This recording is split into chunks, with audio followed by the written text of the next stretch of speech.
Graphics and voiceover can do a lot for a trailer or a promo spot. Let's look at 5 common uses for graphics and voiceover. They can quickly summarize the plot of the movie, leaving more room for jokes and fun moments, like this narration for Daddy's Home. Brad, you're the coolest! Brad had finally been accepted by his stepkids. You said you won't cry, Brad. I'm not. Until My ex-husband's here. Dusty came home. Holy. They can talk directly to the audience and call the viewer to action, like these cards for Deadpool. That bad guy, he's got my girl. Don't worry, baby. I'm coming. They can set up a joke, like this narration for Zoolander 2. One hero Hey, handsome! will answer the call. Tiny phone, that is so retro. I'm gonna take a picture with my phone. Zoolander 2, February 12th. They can help eventize and position the movie, like these cards for Mad Max Fury Road.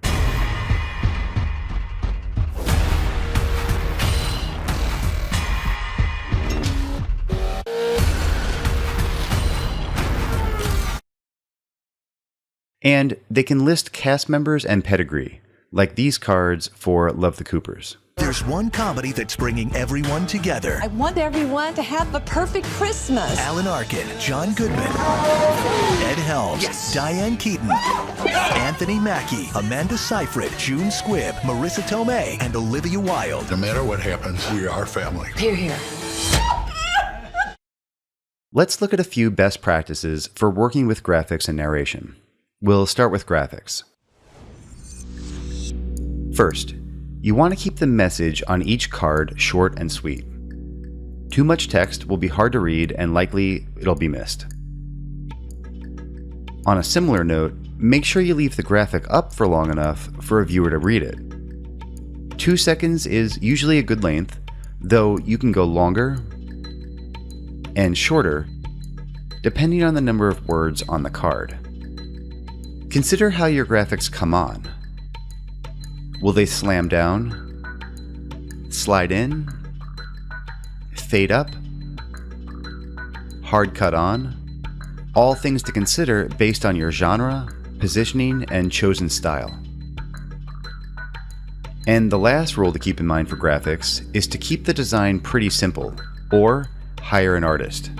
Unless you're talented with graphics, you probably won't end up with professional looks like these, and you'll end up creating something that looks amateur or low budget. That'll only hurt your trailer. If it's necessary to create them yourself, keep it simple. Stick to solid colored text on a solid background, maybe with a slight vignette around the edges or a bit of very subtle texture. White over black is also always a pretty safe option.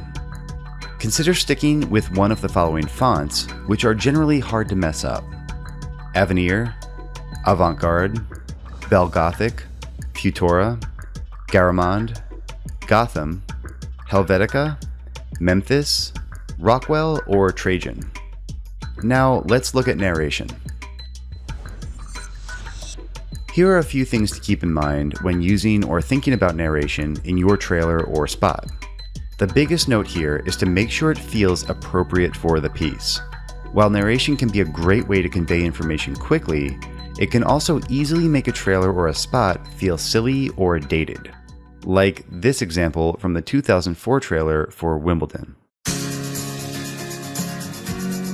Peter Colt was once a rising star. Once ranked 15th in the world, I hear. 11th, actually. Who never rose to the top. That's Peter Colt, once ranked 17th in the world. 11th! See what I mean? Narration is more commonly used in shorter length pieces because there's less time to get the message across. You'll also have to be a bit more aggressive in grabbing the viewer's attention. In trailers, graphics are a little bit more common, and narration can have a tendency to sound a bit cheesy. Generally, narration is very effective for comedies, kids' movies, and sometimes suspense and horror. Conversely, it's generally less effective in action and drama. And the last tip for using narration would be to hire a pro with the right voice.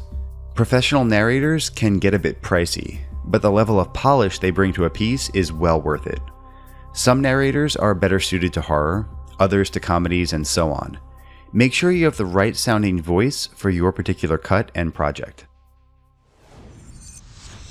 So in this lesson, we talked all about using graphics and narration in a trailer or promo spot. We looked at the different uses for graphics and voiceover, and reviewed some of the best practices about when and how to use each.